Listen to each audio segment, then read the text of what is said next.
Bonsoir et merci de nous rejoindre sur Al24 News pour l'échiquier international. 105, c'est le chiffre du jour. Vous vous demandez alors évidemment, qu'est-ce que ce chiffre a de particulier ? Eh bien, il s'agit du nombre de coups d'État opérés en Afrique depuis 1950. Rien qu'en 2023, pas moins de 7 coups de force ont eu lieu. La fièvre des putschs s'empare de l'Afrique de l'Ouest tout particulièrement.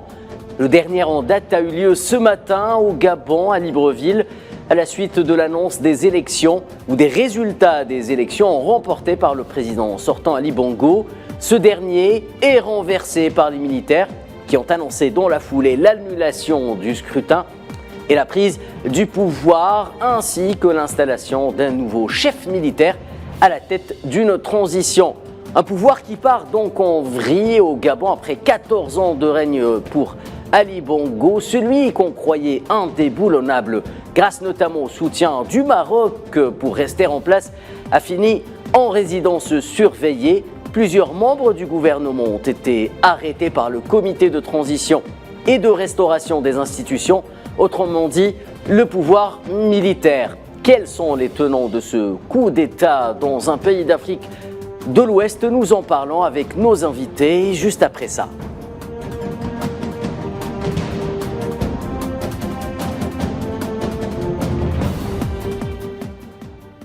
Alors pour débattre de ce nouveau coup d'État au Gabon, j'aurai le plaisir d'accueillir ce soir depuis Paris Marie-France Réveillard, journaliste spécialisé en Afrique, qui nous rejoindra dans un tout petit instant. J'aurai également à mes côtés Badis Renissa, qui est expert en relations internationales. Badis est bien parmi nous ce soir depuis Paris en direct. Bonsoir Monsieur Renissa, merci d'être avec nous. Bonsoir, merci à vous. Alors avant de commencer le débat, petit portrait de ce qu'a été la dynastie des Bongo durant 47 ans à la tête du Gabon. Dans ce sujet signé Khadija Kheddaoui. Le glas de la dynastie des Bongo a-t-il sonné? C'est du moins ce que laisse présager le coup d'État survenu ce mercredi matin au Gabon. Alors que les résultats de la réélection du président Ali Bongo Ondimba au pouvoir depuis 14 ans, avec plus de 64% des suffrages exprimés, venaient à peine d'être annoncés par la commission électorale. C'est d'une main de fer que la famille Bongo aura régné sur le pays durant près d'un demi-siècle. D'ailleurs, pour bon nombre d'observateurs, il s'agit d'une monarchie républicaine où jeu de pouvoir rime avec intérêt des puissances occidentales. En effet, le goût du scandale a toujours fait partie du règne Bongo. L'arrivée même au pouvoir d'Omar Bongo est révélatrice du mal ouest africain. Figure pivot de la France-Afrique, c'est avec un coup de pouce à peine voilé de Charles de Gaulle et Jacques Foccart, alors Monsieur Afrique de la République française, qu'il arrive à la tête du pays. Pour en faire une base arrière, pour les opérations militaires secrètes menées par la France en Afrique, les exemples sont nombreux. On peut notamment citer la guerre du Biafra au Nigeria en 1960 ou encore la tentative de coup d'État au Bénin contre le président Mathieu Kérékou en 1976. Puis encore, Omar Bongo cède à des entreprises françaises l'exploitation des ressources gabonaises à des taux plus qu'avantageux. Un héritage que son fils Ali perpétuera sans la moindre hésitation après 14 ans à la tête du pays. Le Gabon est plus que jamais le relais de la France dans le continent. Pas plus loin que le mois de mars dernier, le président français Emmanuel Macron profitera de sa visite à Libreville pour dérouler sa nouvelle feuille de route des politiques françaises en Afrique, comptant sur le soutien inconditionnel de son homologue, au moment où l'Afrique exprime haut et fort son désir d'en finir avec la France-Afrique et ses relais et se veut le porte-voix d'une souveraineté recouvrée. Place au débat, sans plus tarder, Badis Renissa. Alors un énième coup d'État en Afrique de l'Ouest, celui-ci intervient à la suite d'une élection, d'un résultat plutôt contesté selon plusieurs sources concordantes, des élections néanmoins remportées par plus de 64% par Ali Bongo. Quelle est d'emblée, comme ça à chaud, votre lecture des derniers événements au Gabon ? D'abord, vous avez bien fait de rappeler quelques éléments chiffrés. J'irai plus loin, peut-être avec une chronologie un peu plus proche, un peu plus récente, pour rappeler un peu le nombre de coups d'État depuis 2020, qui s'élève à 7 coups d'État, dont 6 États francophones sur 7 ont subi des coups d'État. Donc, ça devient un bis repetita, modus operandi pour une transmission de pouvoir, effectivement. Maintenant, en ce qui concerne le Gabon, qui fait partie de l'Afrique centrale, un État riche en pétrole, en gisements miniers, notamment manganèse, exploité effectivement, comme vous l'avez rappelé dans votre reportage pertinent, par des sociétés Eramet, Total et j'en passe, donc des sociétés françaises. Donc il y a ce paradoxe effectivement entre la société civile, le peuple, le petit peuple et effectivement l'élite et je dirais la caste. 2,3 millions d'habitants au Gabon, rappelons-le. Absolument, dans laquelle il y a un fossé entre deux castes, deux strates sociales qui ne se mélangent pas. Ceci étant, pour revenir un peu objectivement sur les éléments factuels aujourd'hui dont nous disposons notamment vis-à-vis de ces post-élections et ces résultats qui ont été contestés rapidement par l'opposition d'abord, mais aussi aujourd'hui illustrés par un putsch, un coup d'État avec tous les ingrédients bien évidemment. Et d'ailleurs, j'apprends que il a été décidé de désigner le président de la transition, notamment le commandant en chef de la garde républicaine du Gabon. Donc c'est pour vous dire qu'effectivement, rappeler les faits, notamment sur aussi, vous avez évoqué le régime, ou je dirais la dynastie politique ou la dynastie peut-être Bongo depuis 56 ans en cumul, à savoir 42 ans du père et 14 ans du fils, avec pour briguer un troisième mandat, en tout cas cette tentative de troisième mandat, dans un contexte bien évidemment anxiogène, délétère, d'un peuple qui en a ras-le-bol, bien évidemment, illustré d'ailleurs aujourd'hui, aussitôt après la déclaration du putsch, le peuple en masse est descendu dans les rues pour clamer justement cette décision. Mais au-delà, si vous voulez, du cadre instable politiquement parlant, effectivement, c'est un État qui, je dirais, par une politique de Bongo par le passé, soutenu par certaines forces obscures, vous l'avez évoqué aussi par le Maroc, par le Maroc. Oui, faut-il le rappeler, a joué, je dirais, d'une espèce de manœuvre d'équilibriste. Faut-il rappeler que le Gabon, en juin 2022 de mémoire, a adhéré, je dirais, à l'organisation du Commonwealth, vous savez, celle qui est régie par Elisabeth II, en tout cas une organisation Roi Charles désormais. Absolument. Et pour vous dire qu'effectivement il y avait une manœuvre en toile de fond, à savoir faire illustrer la fin de la France-Afrique, d'ailleurs que le président Macron avait rapidement déclaré lors de sa dernière visite au Gabon. Tout ça pour dire qu'effectivement le peuple n'est pas dupe, le peuple aujourd'hui veut du factuel, le peuple peut-être aussi dans sa masse, en tout cas aujourd'hui ce que dit l'opposition, souhaiterait le changement, un vrai changement, mais qui reste encore une fois dans un cadre constitutionnel qui donnerait la parole au peuple. Et je pense que si élection il y a est transparente et véridique, je pense que les élections, en tout cas les résultats seront d'une autre nature.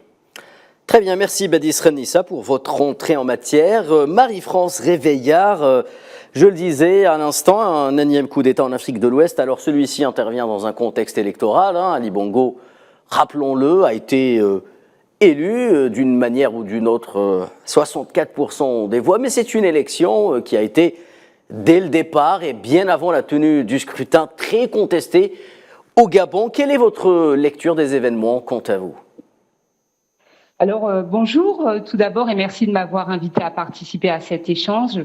Alors c'est une sorte quand même de petit séisme auquel on assiste aujourd'hui en Afrique centrale, car avec ce coup d'État, c'est quand même 50 ans, plus de 50 ans de la dynastie Bongo qui prend fin. C'est clair que ça intervient dans un contexte électoral particulièrement tendu et c'était peut-être et sans doute la candidature de trop aujourd'hui. Les militaires semblent avoir compris que l'heure du souverainisme était venue dans ces régions d'Afrique francophone. Donc il y a une grande lassitude effectivement des Gabonais qui sont que 2,3 millions d'habitants, mais qui l'essentiel des richesses du Gabon leur échappent Exactement. complètement. Et aujourd'hui, ils veulent un changement. Ils se disent que peut-être c'était le moment d'intervenir. Bon, maintenant, il faut relativiser. C'est quand même une révolution de palais parce que ce général appartenait quand même au clan Bongo. Brice Oligui Nguema qui vient d'être nommé à la tête de la transition, Marie-France Réveillard. Alors bon, c'est quelqu'un qui est aux côtés du clan Bongo depuis des années. J'ai cru comprendre que ça faisait une vingtaine d'années. Il me semble qu'il y a peut-être aussi quelques similitudes avec ce qui s'est passé en Guinée et au Niger, qui ont aussi connu récemment des coups d'État, parce que il y aurait eu une volonté du pouvoir central de procéder à certains réaménagements au sein de l'armée, et ce qui aurait pu provoquer ce coup de force du chef de sa sécurité présidentielle. Ouais. Donc là, c'est un bis repetita. Après, comparaison n'étant pas toujours raison, au Niger, à la différence, le président Bazoum avait été démocratiquement élu.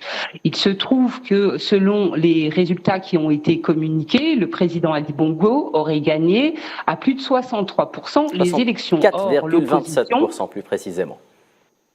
Voilà, merci pour la précision. Or, l'opposition estime que les résultats auraient été inversés.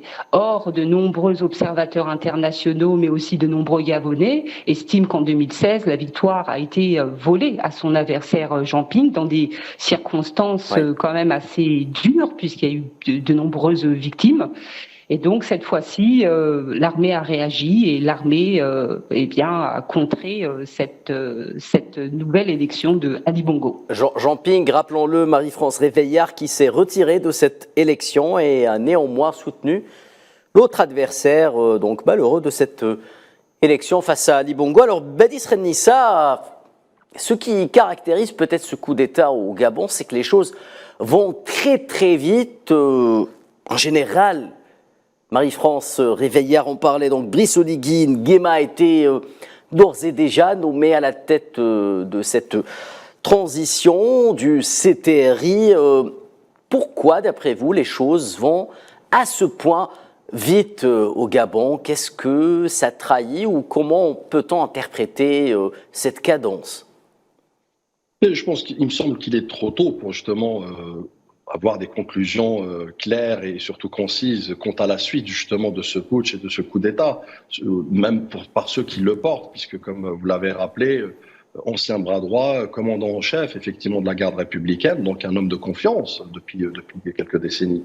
Mais ceci étant, comme j'expliquais tout à l'heure, il y avait tous les ingrédients. En tout cas, c'est un coup d'État éclair dans lequel il fallait pas justement peut-être garder ce vide politique, ce vide, je dirais, populaire notamment, puisqu'il fallait rapidement rassurer les foules, mais surtout aussi leur donner peut-être un cap politique dans lequel s'inscrit peut-être des perspectives de feuilles de route, en tout cas ce qui s'apparente, puisqu'on évoque la présidence d'un comité de transition et de réinstauration des institutions, me semble-t-il, si ma mémoire est bonne. Donc c'est pour vous dire qu'effectivement, il fallait rapidement marquer les esprits par cette rupture, ce changement, cette nouvelle page qui se tourne, la page en tout cas Bongo et la dynastie Bongo, mais illustrer aussi tout rapidement par une alternative, un projet, une vision. C'est pourquoi il me semble que, contrairement aux autres modus operandi, en tout cas que nous avons, à laquelle nous avons assisté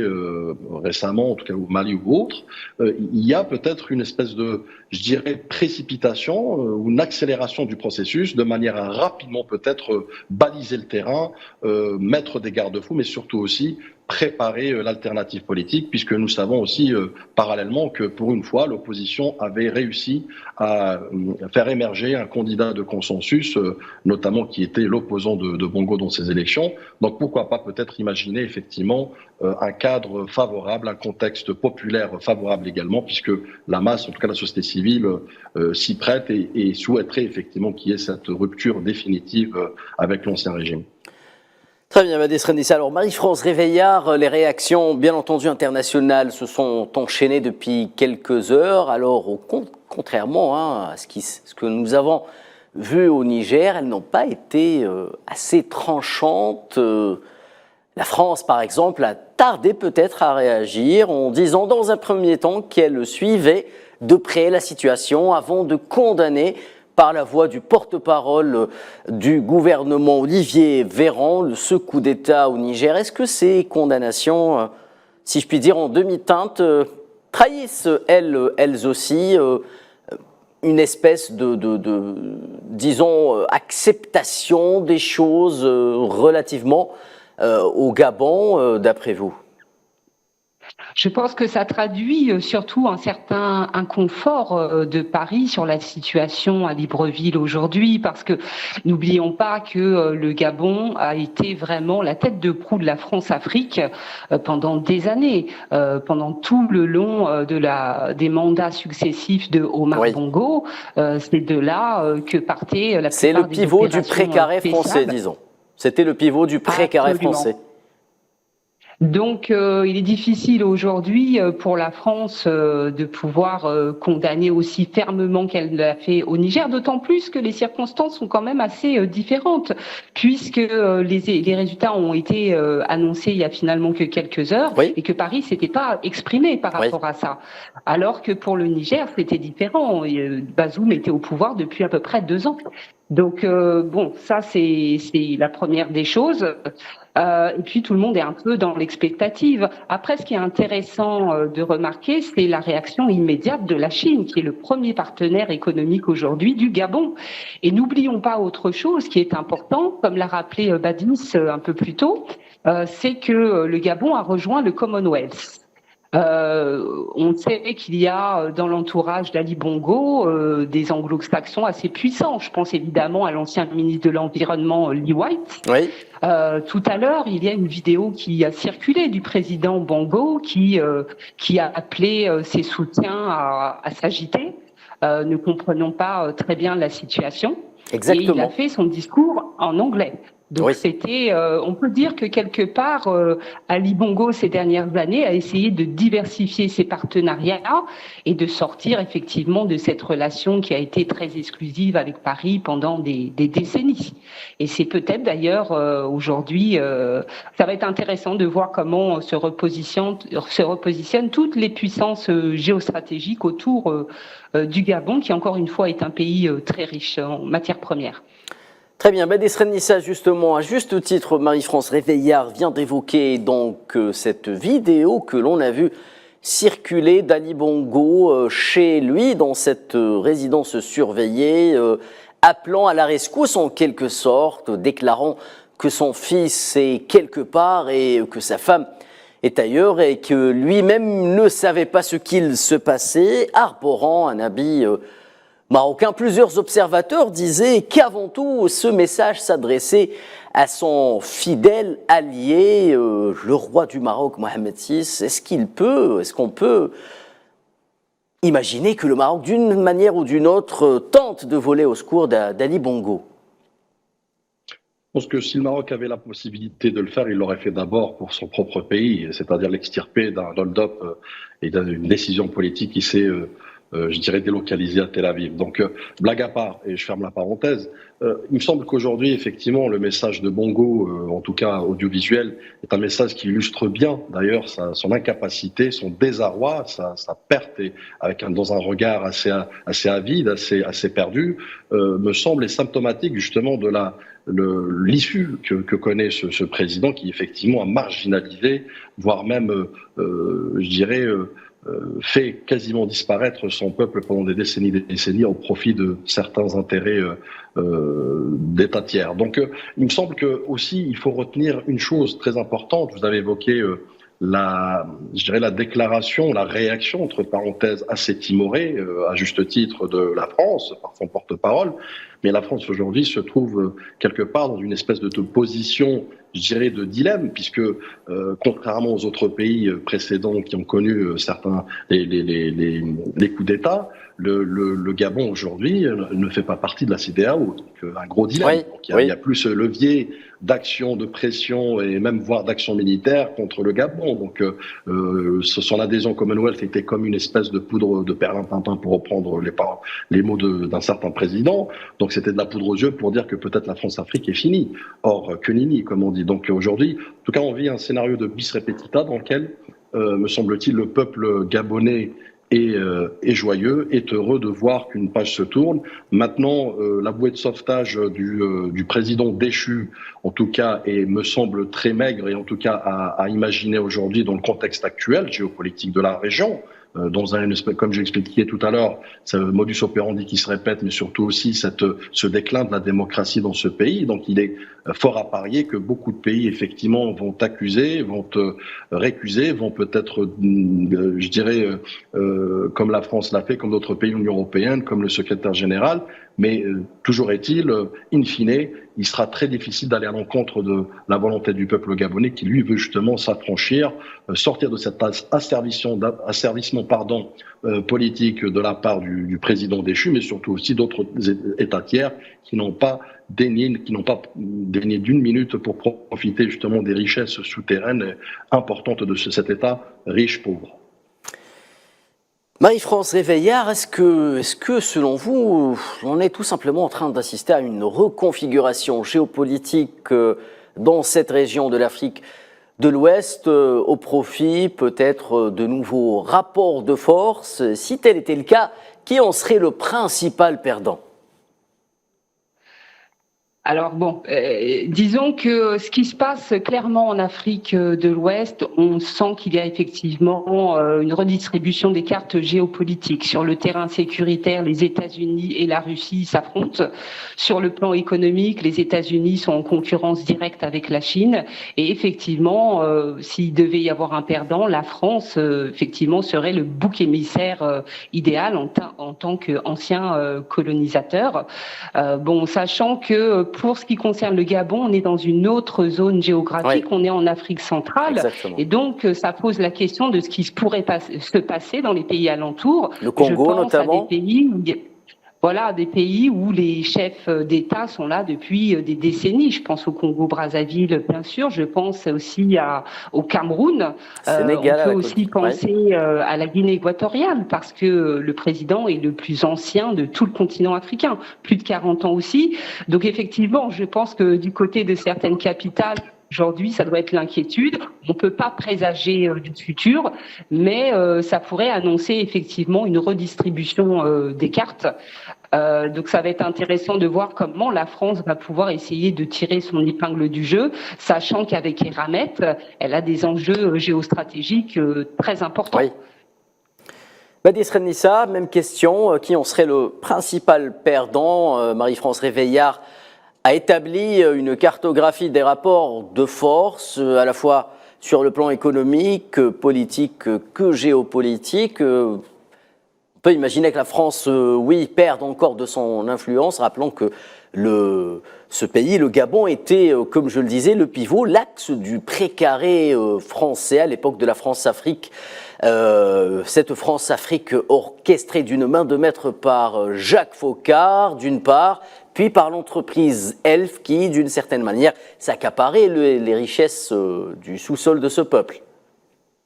Et les principaux perdants seront les pays, ou en tout cas les États ou les organisations qui ont su profiter, je dirais, sans remords des richesses de cet État et de ce pays, mais surtout qui ont mis à mal tout un peuple entier. Donc, d'une part. D'autre part, oui, effectivement, il y a une redistribution des cartes, il y a l'émergence, comme j'ai expliqué la dernière fois, peut-être même d'un nouveau continent géopolitique et qui est justement dans le sillage de ce nouvel ordre mondial qui est complètement à l'opposé et qui est loin de cette espèce de diktat occidental, ou je dirais le monopole occidental. Donc aujourd'hui, il y a un air de renouveau, il y a un air de rayonnement, de renaissance de l'Afrique à travers un projet panafricaniste en bonne et due forme, avec un souverainisme effectif et non pas, je dirais, placebo. Donc il y a aussi une jeunesse, il faut revenir un peu au-delà des leviers politiques aujourd'hui, la conjoncture que nous connaissons notamment à travers ces peut-être coups d'État, mais qui font finalement, en tout cas pour le Gabon, son salvateur. d'un peuple opprimé et occulté depuis des années au profit justement des intérêts occultes d'autres pays. Mais en même temps, si vous voulez, cette vague scélérate qu'aujourd'hui connaît l'Afrique et plus particulièrement aujourd'hui le Gabon est le fruit justement peut-être d'une espèce de condescendance de l'Occident. Mais juste, rapidement, Badé, si vous le voulez bien. Très rapidement, aujourd'hui, ce qui se passe au Gabon, c'est l'antithèse de la propagande diluée par l'Occident, à savoir que la Russie se tenait derrière en toile de fond de ce coup d'État. Aujourd'hui, nous avons affaire à un Gabon qui a des relations économiques importantes, certes, pour les intérêts français, mais aussi avec la Chine, comme d'autres pays. Merci infiniment. Badi Srenissa, expert en relations internationales, vous étiez avec nous en direct depuis Paris. On s'est délecté de votre intervention, tout comme Marie-France Réveillard, journaliste spécialisée en Afrique. Vous étiez également avec nous depuis Paris. Mesdames et messieurs, c'est la fin de l'échiquier international. Rendez-vous dès demain. Excellente suite des programmes sur Al24 News.